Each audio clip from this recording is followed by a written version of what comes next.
Hey folks, Tim Ferriss here, and I have a question from a viewer I'm going to answer and explore that I don't think I've really explored before, and that is living environment considerations. How do you think about your living environment? What do you look for in a home, and how do you decorate? Okay, so this is going to be a combination of like one part feng shui, one part self-therapy, one part prepper. So that is the cocktail that you're going to receive. Let me touch on a few different aspects. The first is safety. So if I'm thinking about my living environment, my home, I want it to feel and be safe. Another piece is beauty, which I'll come back to, and elegance to a lesser extent, which just means simplicity. So Wabi Sabi for poets, philosophers, and artists, I believe is the name of a book that kind of reflects how I think about some of that, and also imperfection in the house, which we probably won't explore too deeply. On the safety front, I like to be generally 10 to 15 minutes travel time via car to downtown. My preference is not to be in the actual center of downtown, because if there are protests, riots, or any type of other catastrophe, your options may be severely limited. However, I do like to have an office downtown in some capacity, because that offers oftentimes more reliable grid, meaning power, water, etc. And it also offers you a second backup option if for whatever reason you need to leave your primary. So the primary would be 10 to 15 minutes drive time from downtown, whatever downtown happens to be, and then within 30 minutes drive time to an airport, ideally with international capabilities. And that has been the case for me for the last 20 years or so. In the home or in structures at the home, the garage and so on, I view it as mandatory to have at least 2 weeks of backup water supply. That could be in the form of containers of water, which I have, but also could be, say, a big Berkey filter of some type through which you can run water from, say, your pool, depending on the various chemicals and treatments that are used for your pool, or from a hot tub or something like that.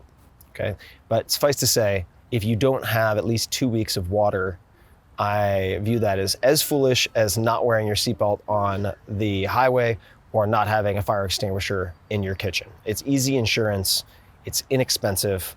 It's been proven time and time again to me through personal experience how valuable this is.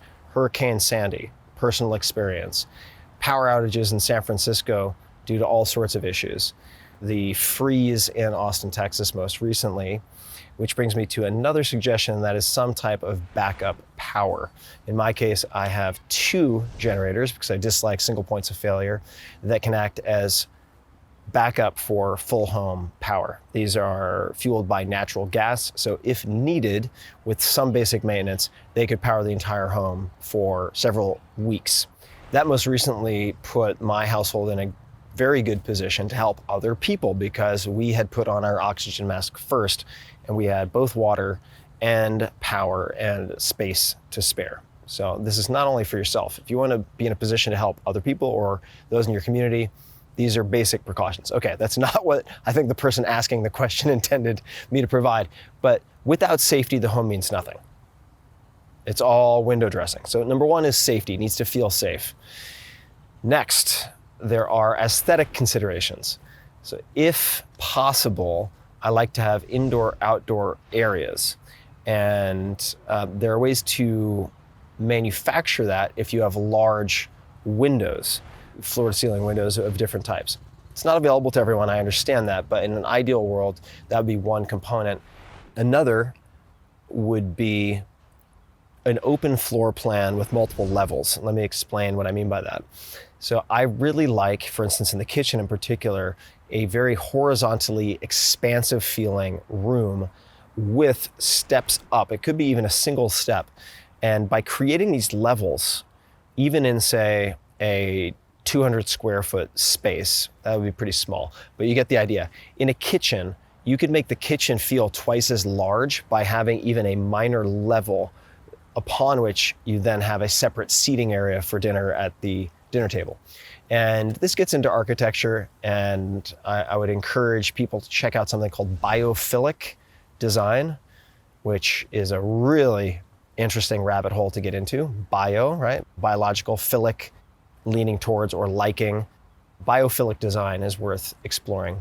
Green and green, if you want to look at architecture and design, would probably most represent my aesthetic, which is a combination of, let's just call it Japanese and Northern Californian, kind of Big Sur Esalen type architecture.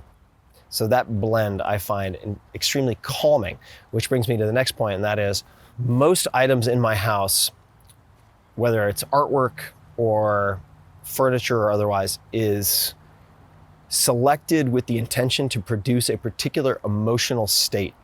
And I think about emotional state a lot because for most of my life, I suffered from extreme bouts and extended bouts of depression. So I'm acutely aware of the things that affect my mood. And inside, if you were to look at, say, my artwork and decoration, there are a few consistent points. One is there's a lot of green. I have a lot of plants. And I try to ensure that these plants are relatively easy to take care of, which isn't that hard to do, but green and plants have an enormous impact. Then I have a lot of photography related to artwork. That includes animals, that includes, well, humans. Humans are part of nature. And also scenic shots, landscapes. That could be Milford Sound in New Zealand, which I've had a panoramic photo of for 20 plus years, and it's traveled with me everywhere. It could be shots of the Oregon coast, or the rainforests in Oregon, photographs of wolves, of bears, of jaguars, all over the house. And then I have nostalgic pieces that remind me of one of the most impactful periods of my life, which was a year in Japan as an exchange student. So I have Japanese calligraphy, I have a handful of Japanese artifacts, not many, but saddles of all things. If you want to see a fun video, search my name and something called Yabusame. That's Japanese horseback archery.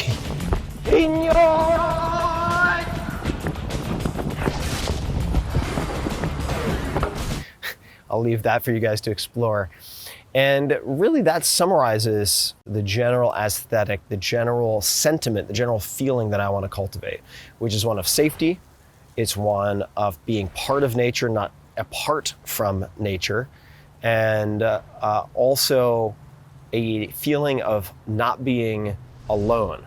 And that just came to mind because if you walk through my house, you'll notice almost all of the photographs of humans have the eyes looking out. So every time you look at that piece of artwork, you feel as though you're face to face and connecting with another human being.